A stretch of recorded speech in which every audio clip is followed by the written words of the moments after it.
كتب عليكم الصيام كما كتب على الذين من قبلكم لعلكم تتقون.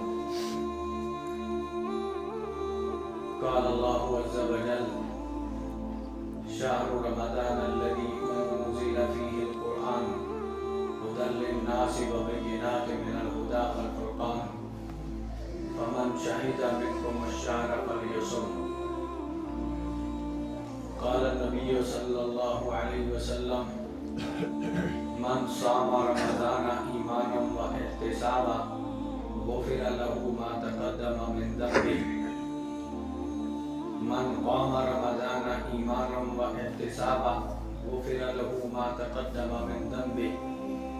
من قام ليلة القدر إيمانا واحتسابا غفر له ما تقدم من ذنبه. عن سلمان الفارسی رضی اللہ عنہ قال: خطبنا رسول اللہ صلی اللہ علیہ وسلم فقال: یا ایھا الناس قد اذلکم شہر عظیم شہر مبارک شہر فیہ لیلۃ خیر من الف شہر جعل اللہ صیامہ فریضۃ وقیام لیلہ تطوعا. من تقرب فيه بخصلة من خير كان كمن أدى فيما سواه ومن أدى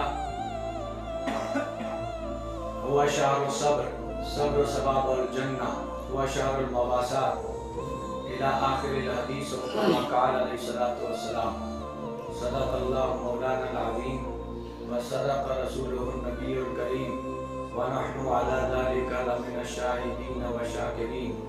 الحمد للہ رب العالمین. اللہم صلی علی محمد وعلی آل محمد کما صلیت علی ابراہیم وعلی آل ابراہیم انک حمید مجید. اللہم بارک علی محمد وعلی آل محمد کما بارکت علی ابراہیم وعلی آل ابراہیم انک حمید مجید. رب اشرح لي صدري ويسر لي امري واحلل عقدة من لساني يفقهوا قولي.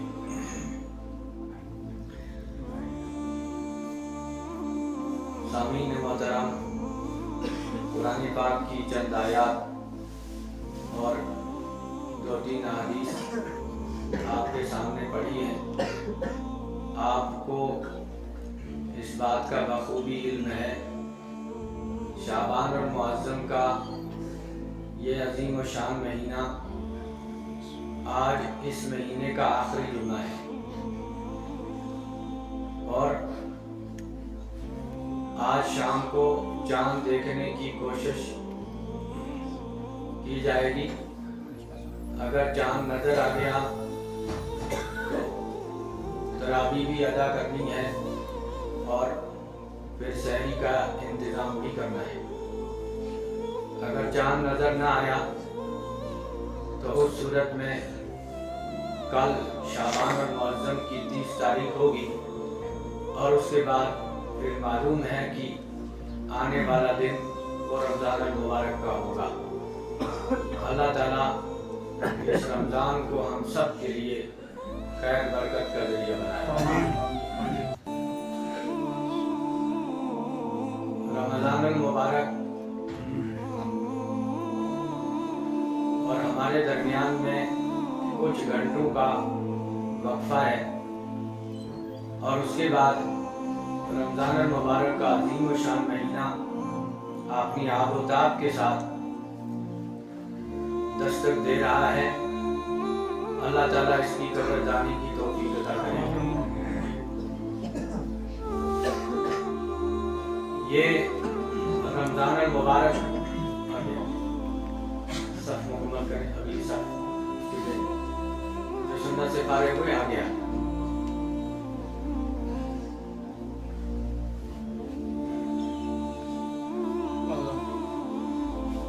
رمضان المبارک یہ نہ معلوم کس کی زندگی میں کتنی مرتبہ آ چکا ہے اور آئندہ بھی آئے گا. رمضان المبارک تو آتا رہے گا لیکن میں اور آپ نہیں ہوں گے. کسی کے وفات سے رمضان المبارک کی آمد میں کوئی رکاوٹ نہیں ہوئی۔ رمضان حضرت نبی پاک صلی اللہ علیہ وسلم کے زمانے سے لے کر اس زمانے تک ہر سال یہ آتا ہے اور آتا رہے گا۔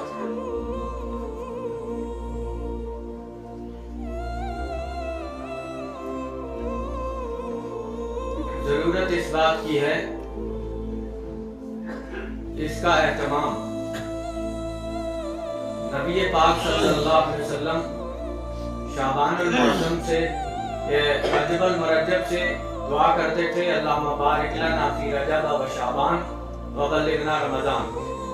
ایک تو یہ دعا کا اہتمام ہوتا تھا، پھر حضرت سلمان فارسی رضی اللہ تعالیٰ عنہ ایک مشہور صحابی ہیں اور یہ صحابہ کرام میں سب سے زیادہ عمر رسیدہ تھے۔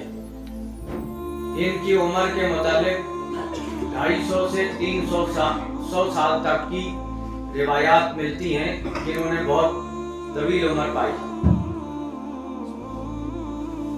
اسلام قبول کرنے کے بعد بھی اور اس سے پہلے کا زمانہ بھی انہوں نے بہت طویل زمانہ پایا۔ حضرت سلمان فارسی رضی اللہ تعالیٰ عنہ فرماتے ہیں کہ جب رمضان شعبان المعظم کے آخری ایام تھے، یعنی آپ کچھ دن بچ کے تھے، رمضان المبارک کی آمد تھی، تو نبی پاک صلی اللہ علیہ وسلم نے صحابہ کرام کے سامنے ایک خطبہ ارشاد فرمایا۔ خطبے کا مطلب یہ ہوتا تھا کہ جس طرح آج بھی آپ کے خطیب حضرات منبر پر آ کر بیٹھتے ہیں اور اپنی زبان میں اپنے سامعین کو دین کی چند باتیں سمجھاتے ہیں، تو نبی پاک صلی اللہ علیہ وسلم کے سامنے عربی ہوتے تھے، تو نبی علیہ السلام عربی میں انہیں دین کے احکام سمجھاتے تھے۔ تو ایک خطبہ دیا، اس خطبے میں فرمایا قد اذلکم شہر عظیم، تم پر ایک بہت بڑا مہینہ سایہ فگن ہو رہا ہے، بیچ میں تھوڑا سا وقفہ ہے اور اس کے بعد رمضان داخل ہونے والا ہے اور بڑا عظیم مہینہ ہے۔ شہر عظیم کے الفاظ بھی حدیث میں، شہر مبارکن برکت والا مہینہ ہے، شہر فیہ لیلۃ خیر من الف شہر، کہ یہ اس میں ایک رات ایسی ہے جو اس میں اگر عبادت کرے گا 1000 مہینوں سے بہتر ہے۔ 1000 مہینے اگر سال کے اعتبار سے تقسیم کریں وہ 83 برس بنتے ہیں۔ اب ظاہر ایک رات میں اتنا ثواب ملتا ہے جتنا ایک انسان 83 سال، پہلے تو اتنی عمر کسی کو ہوتی نہیں، بہت کم لوگ اتنی عمر پاتے ہیں، اس ایک رات میں عبادت کرنے پر اللہ تعالیٰ اتنا بڑا اجر دیتے ہیں۔ اس میں وہ ایک عظیم و شان رات بھی ہے، وہ شہر الصبر، یہ صبر کا مہینہ ہے۔ صبر کہتے ہیں وَاسْتَعِینُوا بِالصَّبْرِ وَالصَّلَاةِ، تم روزے اور نماز کے ذریعے اللہ سے مدد مانگو، نماز کے ذریعے اور روزے کے ذریعے، صبر کے ذریعے۔ صبر کا مطلب ایک تو انسان کو جو حالات پہنچے ان پر صبر کرنا، یہ تو صبر کا معنی ہے۔ دوسرا ہے کہ انسان کا کہ دل چاہتا ہے کہ میں وہ کام کروں، لیکن شریعت کہتی ہے کہ یہ ناجائز ہے، اور جب یہ سمجھ کے کہ یہ کام شرعاً ناجائز ہے میں نہیں کروں گا، تو یہ بھی صبر ہے۔ گویا اس نے صبر کیا، دل تو چاہتا تھا میں یہ گناہ کر لوں لیکن نہیں کیا، یہ صبر علی الطاعہ ہے۔